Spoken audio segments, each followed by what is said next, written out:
अपने इस नौजवान विधायक विकास महतो को चुनकर यदि आप झारखंड की विधानसभा में भेजते हैं तो बहनों भाइयों, आपकी समस्याओं को बुलंद आवाज देने का काम यदि कोई करेगा तो आपका विधायक विकास महतो करेगा।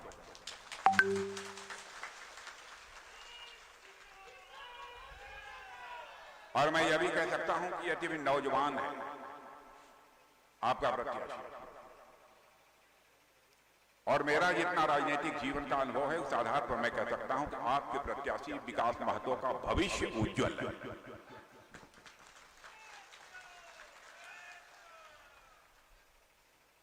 और वैसे आज जिस दिन मैं आपसे मिल रहा हूं, कार्तिक पूर्णिमा है, देव दीपावली है, और आज ही के दिन गुरु नानक जयंती है, और साथ ही साथ धरती आबा भगवान बिरसा मुंडा की 150वीं जयंती भी आज ही है।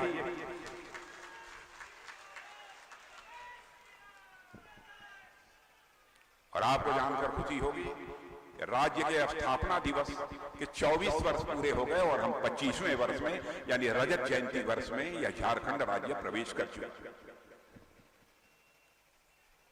कल्पना करिए कि आज के 24 वर्ष पहले हमारे नेता आदरणीय अटल बिहारी वाजपेयी जी झारखंड राज्य को यदि बनाना भी था तो उन्होंने भगवान बिरसा मुंडा के जन्मदिन को ही झारखंड राज्य बनाने के लिए चुना। यानी आदिवासी समाज के प्रति उनके मन में कितना सम्मान, कितना स्नेह था, इसकी सहज ही आप कल्पना कर सकते हैं।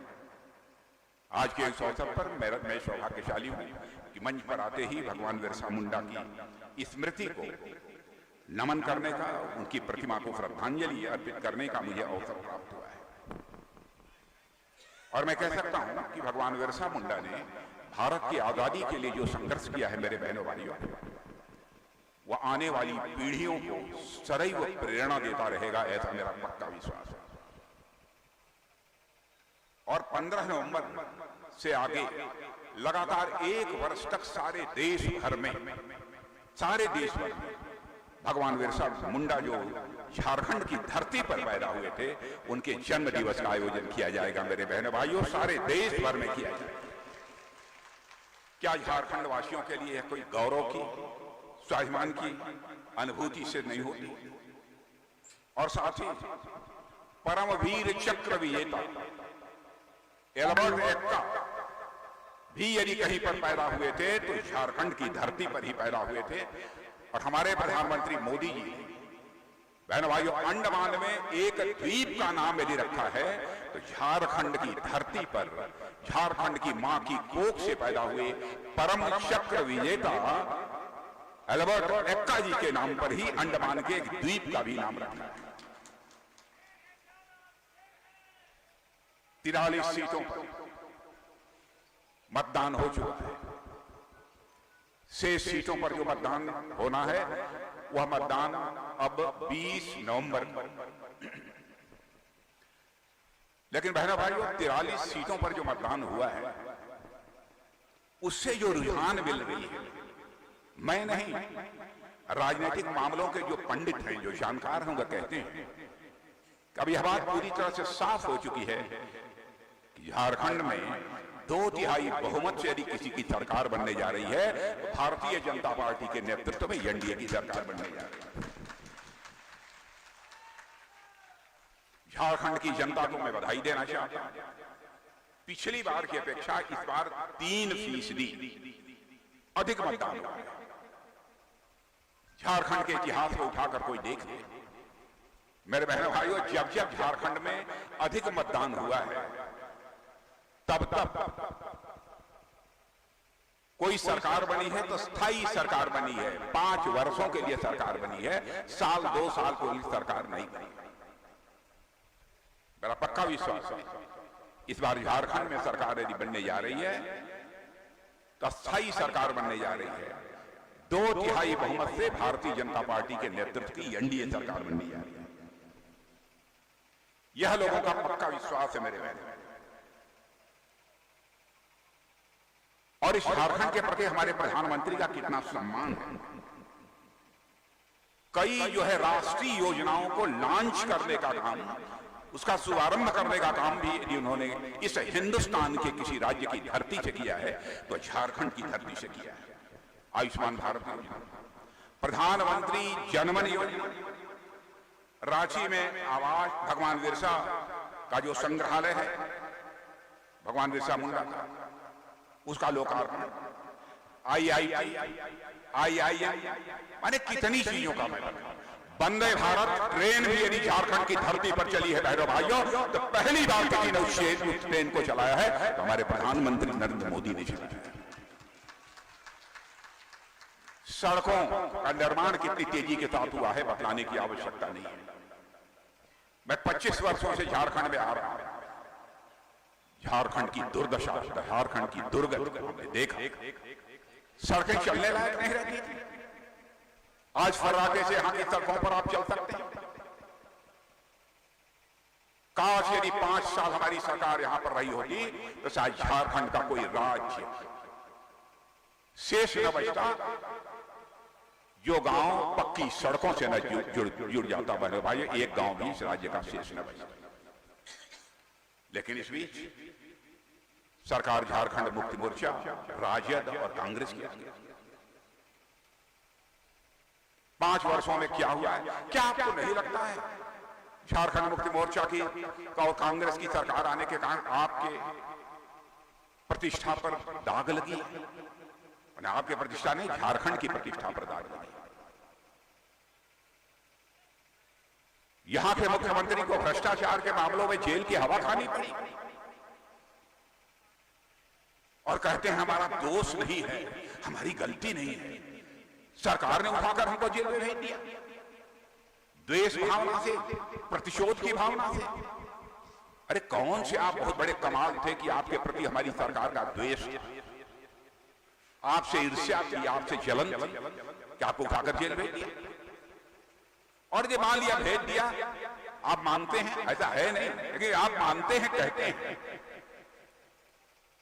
तो अदालत ने क्यों नहीं आपको चटपट जमानत दे दी और क्यों नहीं आपको रिहा कर दिया? बहनों भाइयों, जनता की आंखों में धूल झोंक कर लंबे समय तक राजनीति नहीं की जाती।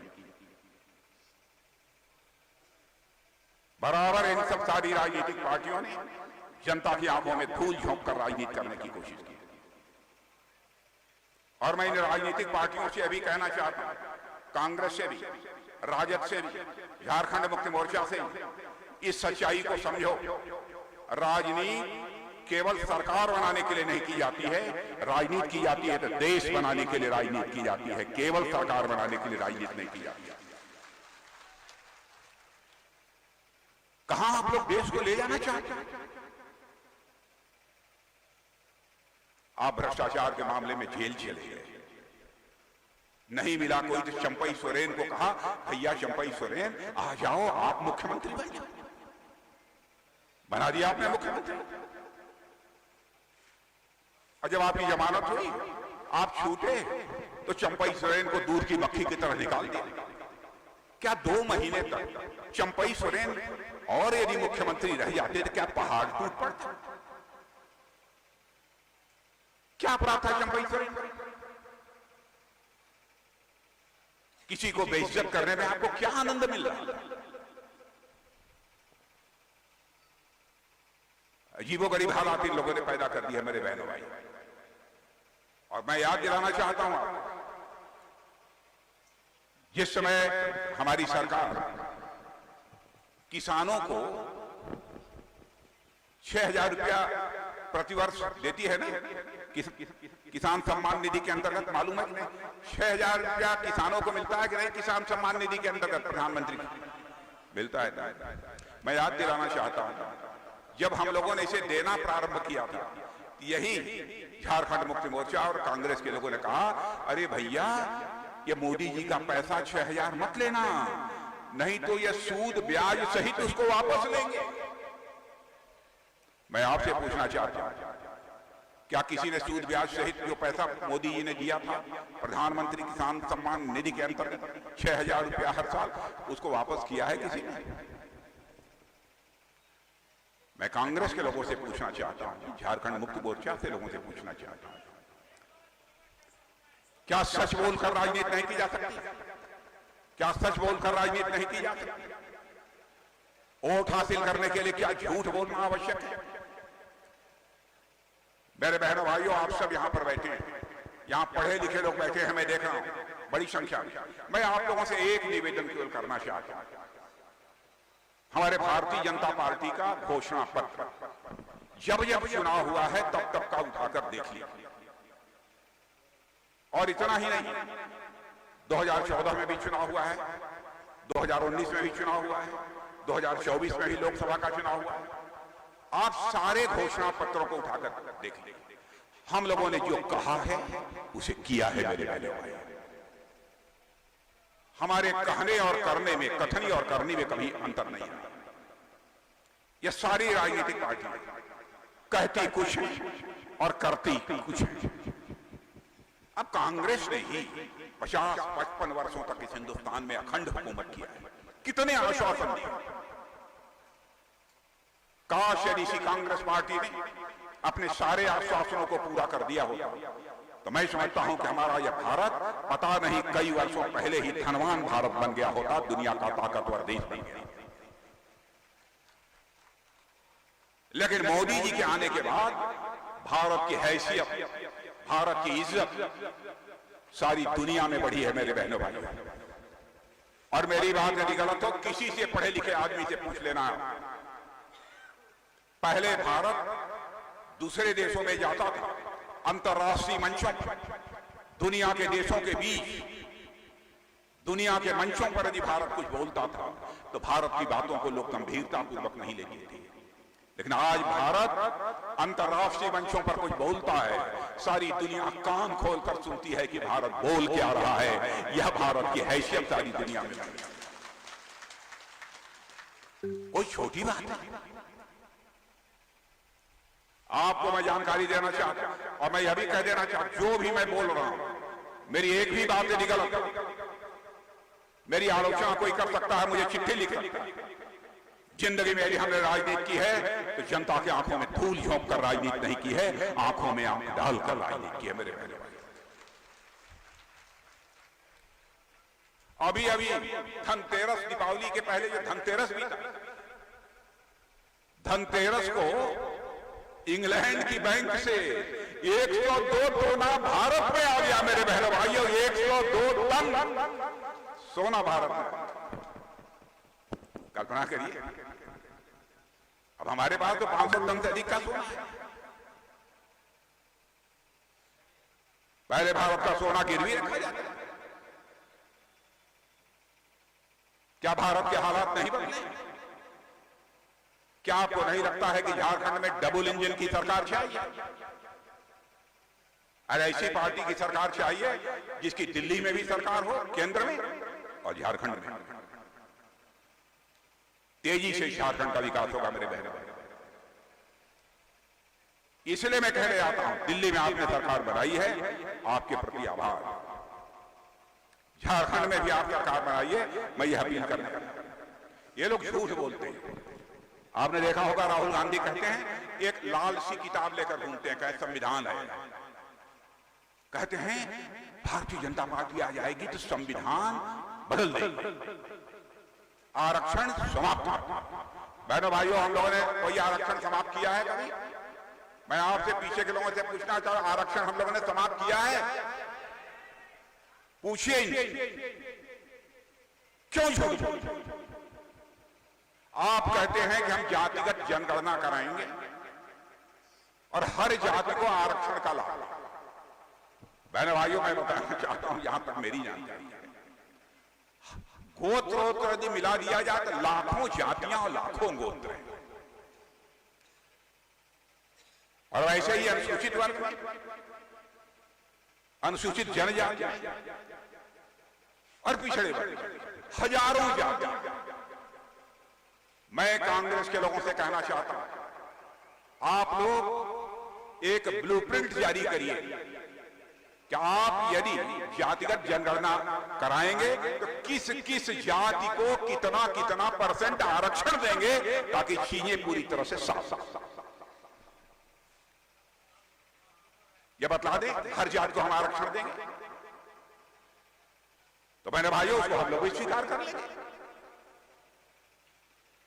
केवल फूल झोंक कर आंखों में गुमराह करके एक बार सरकार बना लेंगे। राहुल जी, आप एक बार सरकार तो बना लेंगे लेकिन देश नहीं बना पाएंगे, आप देश नहीं बना पाएंगे।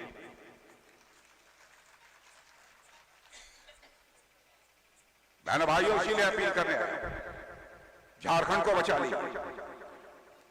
देश को मजबूत बनाना है, देश को ताकतवर बनाना है, वो आप ही लोग कर सकते हैं।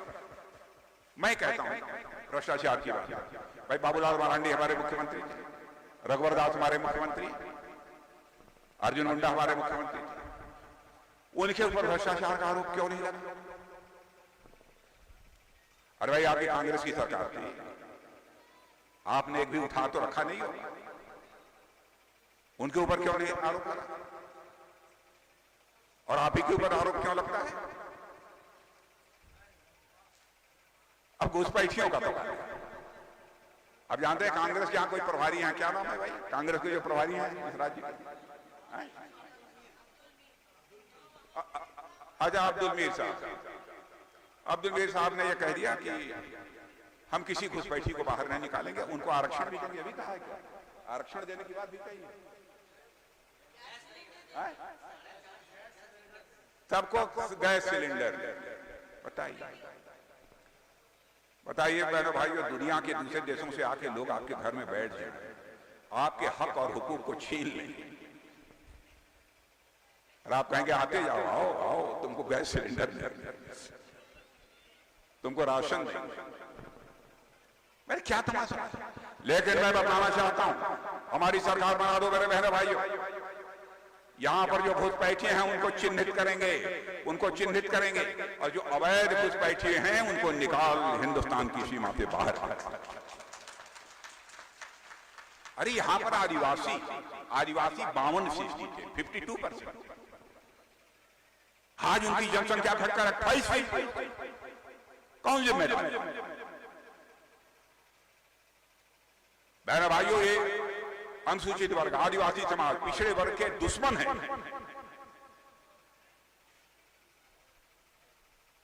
झूठ बोलकर आपका समर्थन वो हासिल करने की कोशिश करते हैं। ये कहां ले जाना चाहते हैं देश? कैसी राजनीति करना चाहते हैं? इसलिए मैं आप सबसे अपील करना चाहता हूं कि आप सबका समर्थन बहनों भाई हमको मिलना चाहिए। और जब से भाजपा की सरकार दिल्ली में आई है मोदी जी के नेतृत्व, करिश्मा हुआ है मेरे भाई। आप लोगों ने सुना है रूस और यूक्रेन के बीच पिछले 2-2.25 वर्षों से लड़ाई चल रही है। मालूम है? कितने लोगों को मालूम है? जरा हाथ उठाइए। वाह भाई वाह। रूस और यूक्रेन के बीच लड़ाई लगभग 2.25 साल 2.5 साल। रूस की तरफ से भी बम, तोप, गोले, मिसाइल, यूक्रेन की तरफ से भी बम, तोप, गोले, मिसाइल, धड़ाधड़ सब चल। जानते हैं हमारे देश के बहुत सारे बच्चे यूक्रेन में, कोई इंजीनियरिंग की पढ़ाई कर रहा था, कोई मेडिकल की पढ़ाई कर रहा था, कोई मैनेजमेंट की पढ़ाई कर रहा था, वहां पढ़ने के लिए। तो जब यह बराबर रूस की तरफ से बम, तोप, गोले यूक्रेन पर चलने लगे, तो यूक्रेन में जो रहने वाले बच्चे थे उनको लेकर उनके माता पिता जो भारत में रहते थे उनको चिंता हुई, अरे कहीं हमारे बच्चों के ऊपर मिसाइल, बम न गिर जाए, क्या होगा हमारे बच्चों की जिंदगी का। वो गए और प्रधानमंत्री मोदी जी से मिले। मोदी जी ने कहा चिंता मत करो, दुनिया के किसी देश का कोई प्रधानमंत्री, राष्ट्रपति जो काम नहीं कर पाया उसको आपके प्रधानमंत्री मोदी जी ने किया। उन्होंने टेलीफोन मिलाया रूस के राष्ट्रपति मिस्टर पुतिन को और वहीं पर यूक्रेन के राष्ट्रपति मिस्टर जेलेंस्की को। और मेरे बहनों भाइयों, आपको जानकर खुशी होगी, आपका सीना चौड़ा हो जाएगा कि 4.5 घंटे के लिए रूस और यूक्रेन के बीच का युद्ध रुक गया और 22,500 भारत के बच्चे भारत वापस। 22,500 यूक्रेन में रहने वाले भारत के बच्चे अपने देश भारत में। यह है हुकूमत, यह है सरकार। और ये लोग इस सरकार को कमजोर करना चाहते हैं। बहनों भाइयों, लंबे समय तक झूठ बोलकर राजनीति नहीं की जाती। और मैं फिर से दोहराना चाहता हूं, हमारी बात यदि कोई गलत हो तो निश्चित रूप से हमारी बातों पर वो लोग बोलें, और प्रेस को यदि लगता हो हमारी बात कोई गलत हो तो प्रेस भी लिख दे कि राजनाथ सिंह झूठ बोलकर गए थे, हमारी गलती होगी तो इसे मैं स्वीकार करूंगा।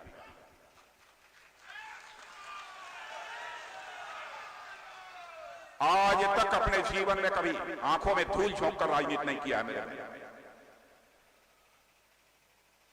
बराबर ये लोग झूठ बोलते हैं।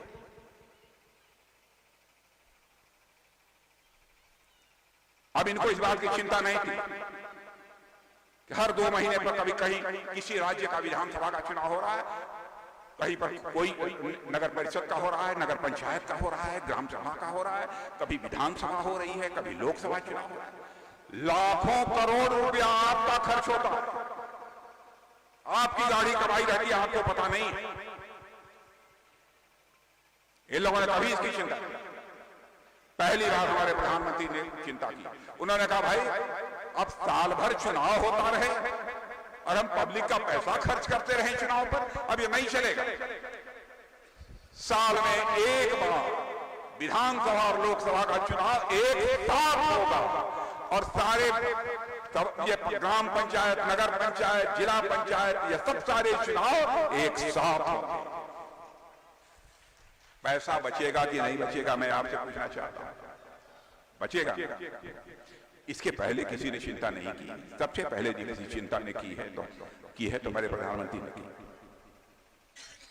इसलिए मैं कहने आया, पहचानिए कौन सरकार है जो आपके लिए कुछ कर सकती है। इसलिए मैं आप सबसे अपील करने आया। अब बताइए, छोटी छोटी चीजों की चिंता की है। आयुष्मान कार्ड, आप लोगों में से आयुष्मान कार्ड कितने लोगों को मिला है, जरा हाथ उठाइए, बताइए। मिला है इतने लोगों को? 5 लाख रुपए तक का मुफ्त इलाज होता है कि नहीं होता है, बतलाइए। होता है। क्या कभी सोचा था कि 5 लाख रुपए तक का मुफ्त इलाज कराने वाली कोई सरकार आएगी, कोई प्रधानमंत्री आएगा? किस बात का है, किस बात पर यह होता? क्या किया है इन्होंने? मोबाइल तो सबके पास है ना, है कि नहीं? डिजिटल पेमेंट करते हैं कि नहीं? बैंक से पैसा निकालना, जमा करना कितने लोग करते हैं? हाथ उठाइए। अरे वाह वाह, जब झारखंड में यह हालत है तो क्या होगा? Digital payment. और आपको जानकर आश्चर्य होगा, डिजिटल पेमेंट, मोबाइल से पैसा निकालना, जमा करना, इस मामले में डिजिटल पेमेंट में सारी दुनिया में नंबर 1 देश कोई है तो आपका देश भारत है मेरे भाई। यह करिश्मा भारत में। इसलिए मैं आप सभी से अपील करने आया हूं कि आप सबका समर्थन भारतीय जनता पार्टी को प्राप्त होना चाहिए। करेंगे क्या? पहली बात, घुसपैठियों की कब्जाई जमीन को वापस कराएंगे। वनाधिकार पट्टों का वितरण सुनिश्चित करेंगे। आदिवासी अनुसूचित जातियों के ऊपर वन विभाग द्वारा दर्ज जो छोटे मुकदमे हैं उनकी जांच कराकर वापस करेंगे।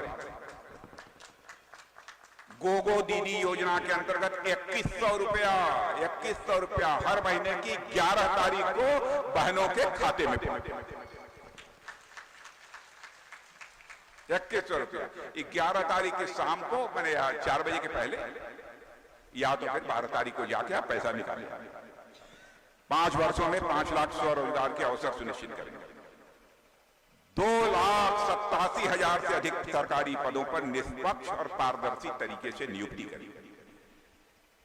बीए और एमए जो नौजवान पास कर चुके हैं उनको अपना कैरियर बनाने के लिए, अपना भविष्य बनाने के लिए 2 साल तक 2,000 रुपया प्रतिमाह मुहैया कराएंगे।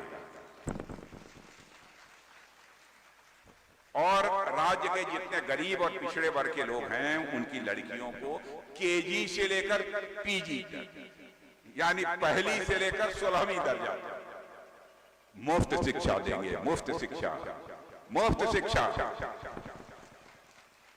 और धान की खरीद 2100 रुपया में बेचते हैं। कितने बेचते हैं धान? कितने रुपये क्विंटल बेचते हैं?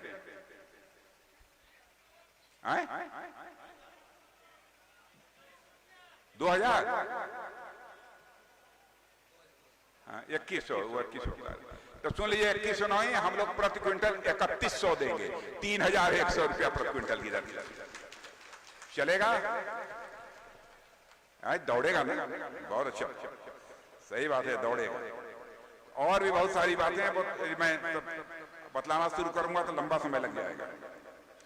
हर घर की वृद्ध, विधवा और दिव्यांग और जिनके शरीर का अंग कोई भंग हुआ है, ऐसे लोगों की जो मासिक पेंशन अभी तक है उसको बढ़ाकर 2500 रुपया महीना का।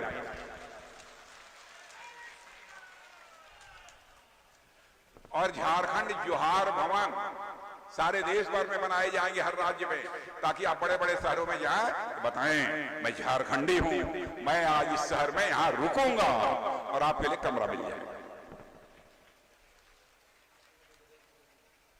तो मैंने भाइयों बहुत सारी चीजें हैं, यदि मैं सारी चीजें आपको बतलाना शुरू करूं तो लंबा समय लगेगा, इसलिए मैं आप सबसे अपील करना चाहता हूं कि आपका समर्थन भारतीय जनता पार्टी नेतृत्व की एनडीए को प्राप्त होना चाहिए। और हमारे विकास कुमार महतो के बारे में कुछ कहना है आप लोगों को?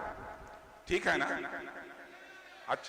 अच्छा लड़का है, सीधा साधा लेकिन तेज तर रहा। इसलिए आप सभी से मेरा अनुरोध है कि विकास कुमार महतो के नाम के आगे जो कमल का फूल बना होगा वही बटन दबा दीजिए और भारतीय जनता पार्टी को जिताइए। और मैं एक बात और बतला कर जाना चाहूंगा, अब यह बात पूरी तरह से साफ हो चुकी है। यहां सरकार यदि बनने जा रही है किसी की, तो बहने भाइयों भारतीय जनता पार्टी एनडीए की सरकार बनने जा रही है, झूठ नहीं बोल रही। अरे हमारी बात गलत होगी तो नहीं, हमारा लंबा जो राजनीतिक जीवन का अनुभव, क्योंकि मैं तो सब पद पर रह चुका हूं, मैं विधायक भी रहा हूं, एमपी भी रहा हूं, मुख्यमंत्री भी रहा हूं, मंत्री भी रहा हूं, अध्यक्ष भी रहा हूं, सब जो मैं अनुभव है उस आधार पर यही होगा झारखंड में सरकार बीजेपी नेतृत्व की एनडीए की बनने जा रही है। तो विकास महतो को जिता देंगे, पक्का पक्का। एक बार हाथ उठा के जब ताली बजा दीजिए तो मैं मान लूंगा। वाह क्या बात, बोलिए भारत माता की।